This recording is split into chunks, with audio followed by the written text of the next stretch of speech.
வார்த்தைக்கு ஆயத்தப்படுவோம். அப்போஸ்தலர் நடவடிக்கைகள் 28வது அதிகாரம். அப்போஸ்தலர் 28ஆம் அதிகாரம் 1 முதல் 6 வசனங்களை வாசிக்கலாம். அப்போஸ்தலர் நடவடிக்கைகள் 28வது அதிகாரம் 1 முதல் 6 வசனங்கள். 205வது பக்கம்.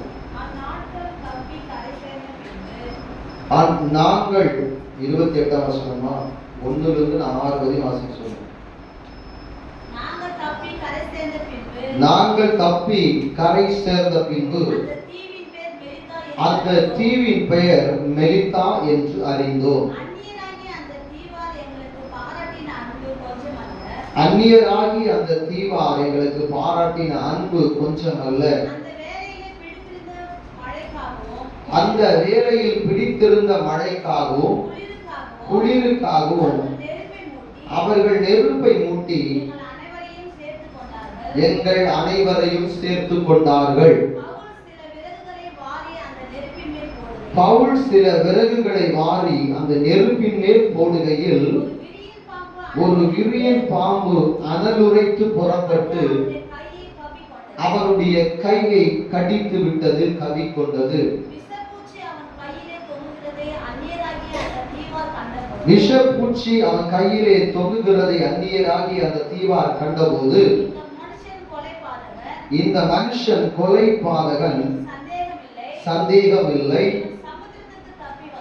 இவன் சமுத்திரத்திற்கு தப்பி வந்தோ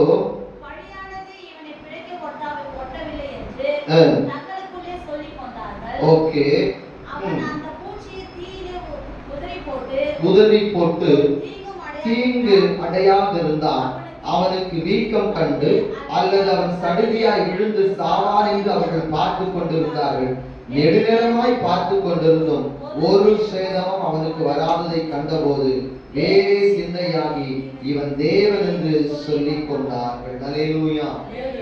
பவுல் சிறைபிடிக்கப்பட்டவரா ரோமபுரிக்கு கொண்டு போகப்படுகிறார். கொண்டு போகிற வழியிலே நடக்கிற சம்பவம் தான் இந்த சம்பவம். இந்த பிரயாணத்திலே அவருக்கு என்ன நடக்கிறது? 3 அதிகாரங்களை நாம் வாசித்தோம் என்று சொன்னால், அவர்கள் கப்பல் யாத்திரையில பல மோசங்களை சந்திக்கிறார்கள். அநேக நாள் பகலை காணாமல், சூரியனை காணாமல், இரவு முழுவதுமாக அவர்கள் அந்த இடத்துல இருக்கிறதை காண முடிகிறது. ஏறத்தாழ அங்க வேதம் சொல்கிறது, அங்கே 15 நாள் கிட்ட வாசிக்கலாமா? 20ஆம் வசனம், 27ஆம் அதிகாரம் 20வது வசனத்துல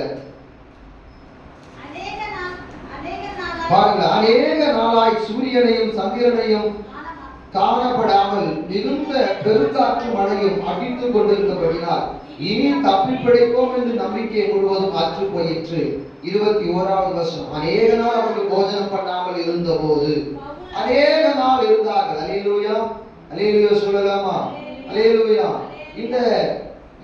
இந்த பவுல், இந்த தேவனுடைய மனுஷனாகிய பவுல் அங்கே இருக்கிற பொழுது 27ஆம் வசனம் பாருங்க. 27ஆம் வசனத்துல எத்தனை நாள் அங்க குறிப்பிடப்படுகிறது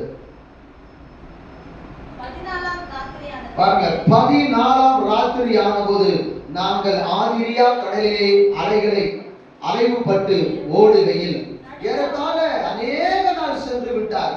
இப்படி குளிர்ல இருந்த மனுஷர்கள் ஒரு வழியாக ஒரு துறைமுகத்தை பிடித்து ஒரு கரையை கண்டு அந்த கரைகளை போய் சேருவதற்காக கைது செய்யப்பட்டவர்களும் பிரயாணக்காரர்களும் கப்பல் மாலுமிகளும் கப்பலிலே இருந்த போர்ச்சவர்கள் எல்லோருமே ஒரு கரையை பிடிக்கும்படியாய் பிரயாசப்பட்டு வருகிறார்கள். வந்த உடனே அவர்கள் கண்களுக்கு முன்பதாக தெரிந்த ஒரு இடம் தான் மெலித்தா என்கிற ஒரு தீவு. இந்த மெலித்தா தீவிலே என்ன நடக்கிறது? இந்த மெலித்தா தீவிலே ஒரு சம்பவம் நடக்கிறது. இந்த கரையிலே எல்லோரும் பலகைகளை பிடித்துக் கொண்டு கரையேறி விடுகிறார்கள். ஏறின உடனே நாங்கள் தப்பி கரை சேர்ந்த பின்பு அந்த தீவின் பெயர் மெலித்தா என்று அறிந்தோம். அல்லேலூயா. அந்த தீவிலே அந்த அந்நியராகிய தீவா இந்த கப்பல் யாத்திரையிலே பிரயாணப்பட்டு பாதிக்கப்பட்டு தப்பி பிழைத்த எல்லாரையும் சேர்த்து கொண்டு என்ன பண்றாங்க? அவசரம் சொல்லுகிறது, அந்நியராகிய இந்த தீவார் எங்களுக்கு பாராட்டின அன்பு கொஞ்சம் அல்ல. அந்த வேளையில் பிடித்திருந்த குளிருக்காக அவர்கள் நெருப்பு மூட்டி எங்கள் அனைவரையும் சேர்த்து கொண்டார்கள். இந்த 14 நாளா 15 நாளா கப்பல்ல மழையிலும் குளிரிலும் இருந்தாங்க. கீழே தண்ணி, போட்டு ஈரம், நேரம் மழை, இது மத்தியில் அவர்கள் வாழ்ந்து கொண்டு எப்படி இருக்கு யோசிச்சு பாருங்க. அனல் இல்லாம குளிர்ல தவித்துக் கொண்டிருந்த இவர்களை சேர்த்து கொண்டு அந்த மெலித்தா தீவா இவர்களுக்கு என்று குளிர் முட்டி, நீங்கள் குளிர் காய்கள் என்று சொல்லி குளிர் காயும்படியான நெருப்பை மூட்டுகிறார்கள்.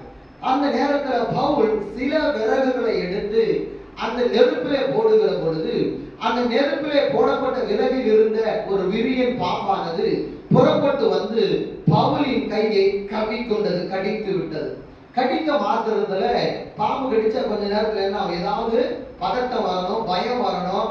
கொஞ்ச நேரம் போனா என்ன ஆகும், ஒரு அரை மணி நேரம் 1 மணி நேரத்துக்குள்ள என்ன ஆகணும், அவர் செத்து போயிடணும், நாக்குல நுரத்து வாயில நுரத்து ஏதாவது ஒரு சிம்டம்ஸ் வந்து பாம்பு கடிச்சா நடக்கும். ஆனா இந்த பவுல் இதை போட்ட உடனே அந்த தீவார் எல்லாம் பார்க்கிறார்கள். பாம்பு கடித்த உடனே இந்த பாம்பு கடித்தபடினால இவன் ஒரு பொல்லாத மனுஷன், படிப்பாவத்துக்கு சொந்தக்காரன், இவன் அந்த தண்ணீரே சாக வேண்டிய மனுஷன், நெருப்பு அந்த தண்ணீரே கடல் யாத்திரையிலே செத்து போயிருக்க வேண்டியவன், இவன் தப்பி பிழைத்தபடினாலே படியானது இவனை பின்தொடர்ந்து வந்து இவனை இப்போது பாம்பின் ரூபத்திலே இவனை கடித்து கொண்டது என்று சொல்லுகிறார்கள். அப்படி நினைத்து கொண்டிருக்கிற மாத்திரத்தில் என்னப்பா நினைக்கிறாங்கன்னா, கொஞ்ச நேரத்தில் எப்படியாவது செத்துருவார், கொஞ்ச நேரத்துல ஒரு பிரச்சனை வந்துடும், கை வீங்கிடும், சடுதியாய் கீழே விழுந்து செத்துடுவார், பாம்பு கடிச்சா அப்படி நடக்கும் சொல்லி அவங்களுக்கு நல்லாவே தெரியும். இப்படி எதிர்பார்த்து கொண்டிருந்த சமயத்துல நெடுநேரமாயும் ஒன்று நடக்கவில்லை. கைகளை தட்டி ஆண்டவர் நல்ல கையை தட்டி. நெடுநேரமாய் பார்த்து கொண்டிருந்தார்கள், ஒரு சேதமும் அவனுக்கு வராது. அல்லேலூயா, அல்லேலூயா. பாருங்க, பாம்பு கடிச்சு நெடுநேரமாயும் உனக்கு ஒன்றும் நடக்கல. என்ன ஆகல? ஒண்ணுமே. அல்லேலூயா. மார்க்கு 16ஆம் அதிகாரம் 18வது வசனத்தை நாம் வாசிக்கலாம். மார்க்கு 16:18.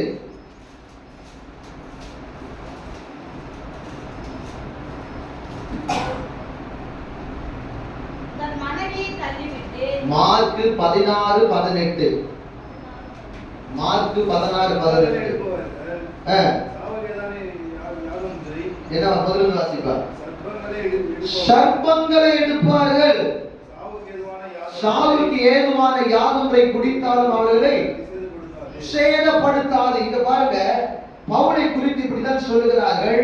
அவனை என்ன பண்றாங்க, நெடுநேரமா பார்த்து கொண்டிருக்கும் போது ஒரு சேதம் அவனுக்கு வராததை கண்டு சர்ப்பங்களை எடுப்பார்கள், சாவுக்கு ஏதுவானதை குடித்தாலும் அது அவர்களை சேதப்படுத்த மாட்டாது. நீங்க எத்தனையோ ஒரு சாவுக்கு தப்பினவர்கள், எப்பயோ செத்து போயிருக்கணும், ஆனா கர்த்தர் கிருபை நீங்க பிழைச்சிருக்கிறீங்க. கைகளை தட்டி ஆண்டவர் நல்ல கையை தட்டி கர்த்தருக்கு ஸ்தோத்திரம் பண்ணுங்க. கையை கட்டும்போது ஸ்தோத்திரம் ஸ்தோத்திரம் சொல்லணும். அதுதான் கையை தட்டி கர்த்தருக்கு ஸ்தோத்திரம் சொல்றேன். அல்லேலூயா. பாருங்க, சர்ப்பங்களை எடுப்பார்கள், சாவுக்கு ஏதுவானது ஒன்றை குடித்தாலும் அவரை அவருக்கு சேதப்படுத்த மாட்டார். அடுத்தது பாருங்க, ஊழியக்காரர்களுக்கு கொடுக்கப்பட்ட அதிகாரத்தை, சுதேவனை விசுவாசிக்கிற பிள்ளைகளுக்கு கொடுக்கப்பட்ட அதிகாரம். சர்ப்பங்களை எடுப்பார்கள். பாம்பை பார்த்து பயந்துட்டு இருக்க மாட்டாங்க. பாம்பை பார்த்து என்ன பண்ண மாட்டாங்க, பிசாசை பார்த்து பயப்பட மாட்டாங்க. என்ன பண்ண மாட்டாங்க? பிசாசு வெளிப்படுத்தல் 12ஆம் அதிகாரத்துக்கு நேரா திருப்பலாமா? அங்கே பிசாசு குறித்து எப்படி சொல்லப்பட்டிருக்குன்னா, எது சொல்லுகிறது? வெளிப்படுத்தல் 12ஆம் அதிகாரத்தில் 9வது வசனம் வாசிக்கிறேன். உலகம் அனைத்தையும் மோசம்